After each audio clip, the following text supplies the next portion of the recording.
this tournament.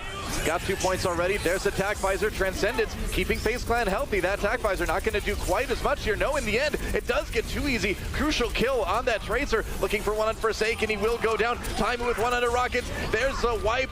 Fiction, back Fiction, nearly down. All 6 members out of the way. Self-destruct used, and now just 5 seconds left. Team Envious will go undefeated and win the Overwatch Invitational here at MLG Las Vegas. And GG. Congratulations. Hey YouTube, how's it going? This is James from Low Level Meta here again today. Just a quick update. I went ahead and listened again to my first video and noticed that the microphone wasn't really of great quality, so I just ordered one today. Hopefully it will be here by tomorrow.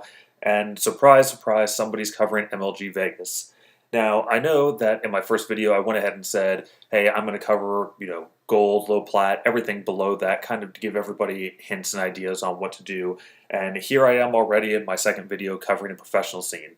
Well, the good news is I think there's a lot of it that came out of MLG Vegas that can kind of be used to implement into your own games.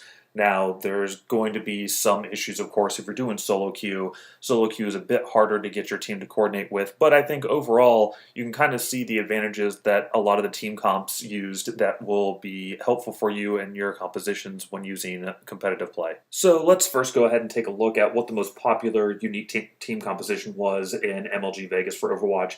It was Ana, D.Va, Lucio, Reinhardt, Roadhog, and Zarya. Now that seems a little strange because it's 4 tanks and 2 support heroes. In most cases, a lot of people, especially in silver, bronze, gold, try to go for the 2-2-2 comp. Sometimes it gets a little mixed up. There's occasions where you run with 1 support, 1 tank. But I'm going to kind of explain the advantage of a 4-2 lineup and something that you may hopefully be able to convince people to use, and I think it would be very beneficial for the team in general. Now let's start off with the most obvious one most people are familiar with. It's Roadhog. Roadhog has that hook every 6 seconds. You can throw it in there, pull somebody to him, and if you're a 200 hit point or less hero for the most part, you're just going to get immediately insta-get by him. Now, the good and the bad part is that Roadhog hooks are questionable at times, both for the Roadhog and for the recipient. So the good news is that you don't have to be necessarily on point with your Roadhog hooks all the time to be able to confirm a kill out of it. So if you're, a mid-level player, maybe your mechanical skill isn't quite to the point where, you're picking pharaohs out of the sky with your hook. The point is that you just throw a hook in the general direction of a handful of teammates and you will probably be able to pull somebody out of it. And especially in the meta that we play in, there's quite a few team comps that don't have a Reinhardt, which means that you're going to be able to throw that hook into the enemy team and pull somebody out of there and get a kill for it. So as I just mentioned, Reinhardt is kind of the core composition hero that a lot of high-level teams use, and it's unfortunate that at lower levels of play, you don't always have a Reinhardt. Now, Reinhardt has a couple of advantages, the big one being he has a giant 2,000-point shield that sits in front of him. This means that all the heroes that are shooting at your teammates that are behind you don't get hit by any of that. Now, a little bit of the downside is that your healers aren't going to build support ultimates, but that's why a lot of times in higher level play, you'll see the Reinhardt drop a shield of Fire Strike that gives him the ability to build up ult charges. Your teammates take a little bit of damage, but not a whole bunch, and because of that, your supports then get ultimates, and it kind of snowballs from there. Now, with that in place, that obviously stops the Roadhog hook, it stops all the DPS from the front, and that kind of gives your DPS behind you, or in the case of this comp build, all of the tanks that are behind you to then attack freely at everybody in front of him. So right now in the high level, it's who breaks Reinhardt shields first. However, in the meta that we play in, there's a lot of instances where there's no Reinhardt on the other team, which means that your team for around 2,000 hit points has free reign to do whatever they want to the opposing team. Now, D.Va in our meta, I think, is a little underappreciated. She does a very good amount of damage. She has Defense Matrix, which a lot of people consider borderline overpowered. She moves pretty quickly while attacking, and another advantage she has is that when she loses her 600 hit points, which is an awful lot, she also pops out and is then able to contest points or payloads after that. And then if she happens to stay alive for a period of time, she then gets back into her suit with another 600 hit points, which can kind of be a real pain if you don't have the necessary coordination to take them out immediately. And because of that, at our level, you also see a lot of times where a D.Va will just chuck its ult into an area and the bomb will just kill 3, 4, 5 people at some point without any coordination with the rest of your team. So her ult is pretty good, and not only that, she's also very mobile. So a lot of times in professional play, and in this clip right here, you'll see me, a McCree will high noon, and I just throw myself right into his face, and I'm not even particularly very good, and that essentially just kills his ult right there. So I managed to exchange a little bit of hit points and a few seconds of my time to completely negate an ult. And another thing to remember about D.Va as well is because of her mobility, she can jump in the back line to go ahead and attack supports if you need to. If there's a Widowmaker back there, she's pretty good at countering Junkrat and just sitting in his face. So there's a lot of use that D.Va can get out of in our level of play, because a lot of times you'll see Junkrats on assault, or on attack rather. You will see some odd picks sometimes, and with the ability of D.Va to just jump back there and deal with those issues, and then even worse, she can go ahead and get out of those situations. She makes it very difficult to not only confirm a kill on her, but she can jump back there and destroy any sort of squishy heroes that can't really escape.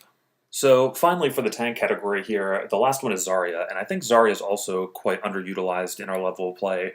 She has the capability of not only shielding herself and protecting herself from any sort of fatal damage, but she also has the ability to do it to other people. So, somebody gets hit by a Reinhardt charge, or they're about to eat a bad ultimate or something like that, you can go ahead and throw the shield on them, which makes her stronger, or her gun stronger rather, and then it kind of, just like previously, it snowballs into an instance where they thought they were going to confirm a kill, and now all of a sudden the guy is still alive, so maybe they're out of position and we're kind of expecting to confirm that kill there, and you're more powerful, they're still alive. So a lot of times this kind of messes up the enemy team's plans, where they expected one thing to happen, now all of a sudden there's a 200 hit point shield around them, you're making the Zarya stronger, it charges her ult, she gets more powerful, she's doing more damage. So all in all, just her gun itself and the ability to protect teammates from instances that may kill them is an extremely powerful ability that is quite underutilized in our level of play.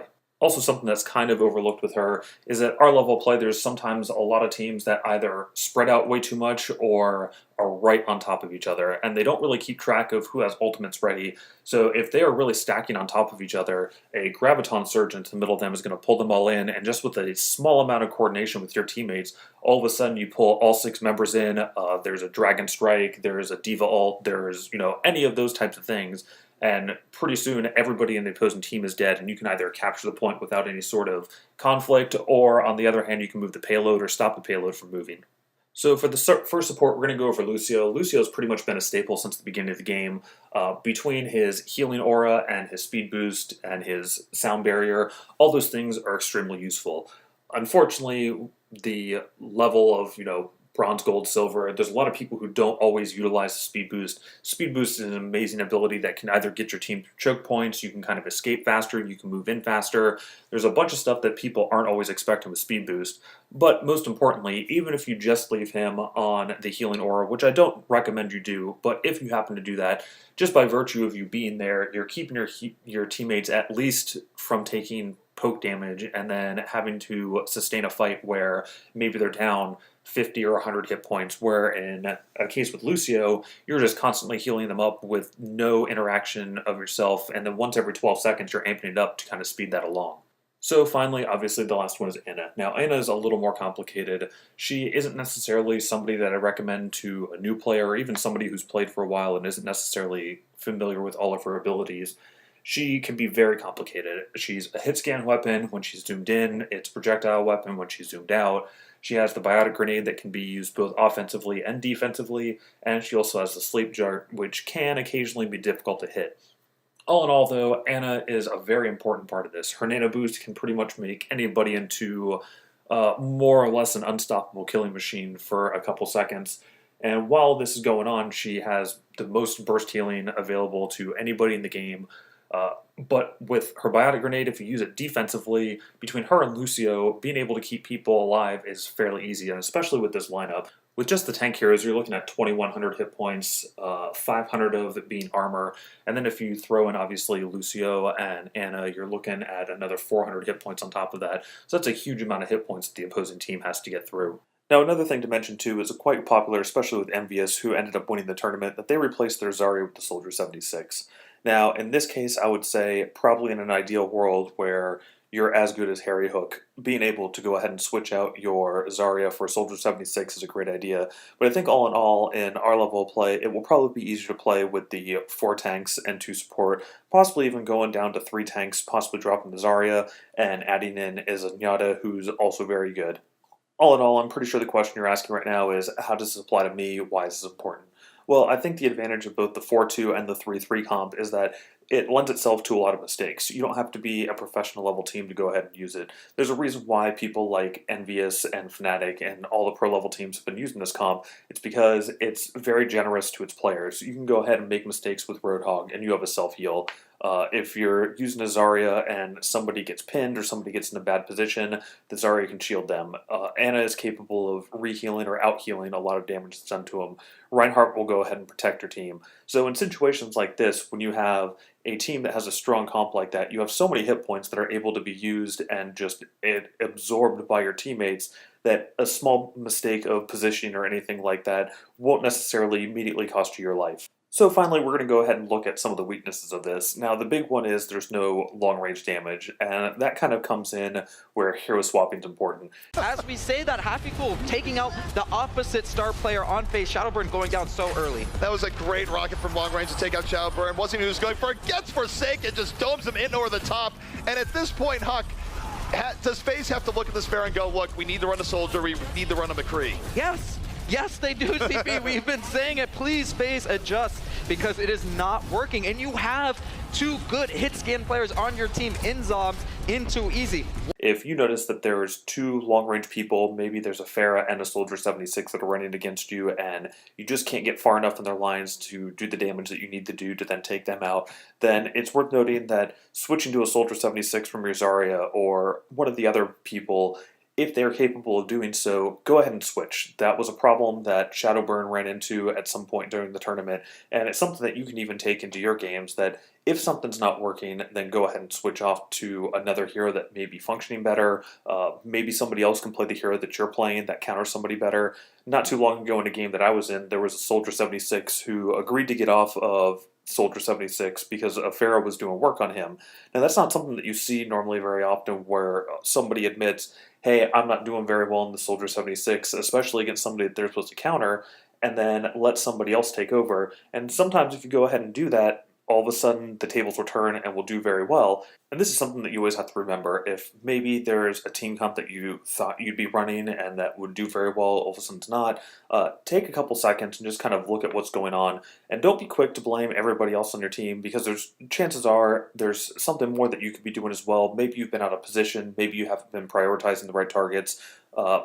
Really take a second to look at yourself first, see if there's anybody else that you can change to, and then if you look at it and say, hey, you know what, I think I'm doing my job pretty well, talk about it with your team. Don't just accuse people of not doing what they should be doing or anything like that. Maybe if there's D.Va on your team and there's a Widow that's kind of attacking you guys, you can kind of say to the D.Va, hey, do you mind going back there and taking care of the Widow, instead of saying, hey, D.Va, you're terrible, please get off of D.Va, let somebody who's a good player. Because immediately what that's going to do is that's going to tell your teammates, this guy is toxic, he's not going to be very helpful, it's just no fun to play with people like that. And when that happens, people are less likely to switch. I mean, I've been in games before where, I just got done playing a group of toxic people, and then I was on their team, and my willingness to kind of help them was much lower than had it been a group of just random people that I've never seen before. When you know that you're playing with people who are toxic and mean, it kind of lowers your morale, and it makes you less likely to really try hard to make sure that you guys get the victory. So all in all, how this kind of circles back to MLG Vegas is Envious was willing to switch characters out pretty quickly. All of them have a handful. Taimu, I think, played 3 different people. Internet Hulk played 3 different people. Harry Hook, I believe, played Soldier and Reaper. So they were willing to kind of switch off of the heroes that they were playing to go play something else. And that's kind of going to be the next video that I probably do, is the heroes that you should probably learn. Not necessarily, the most fun, but heroes that are either missing in our level of meta, or people are unwilling to play them or don't really want to play them, but will definitely increase your capability of winning games. So thank you all very much. Remember, like, comment, subscribe, and I hope you all have a wonderful day.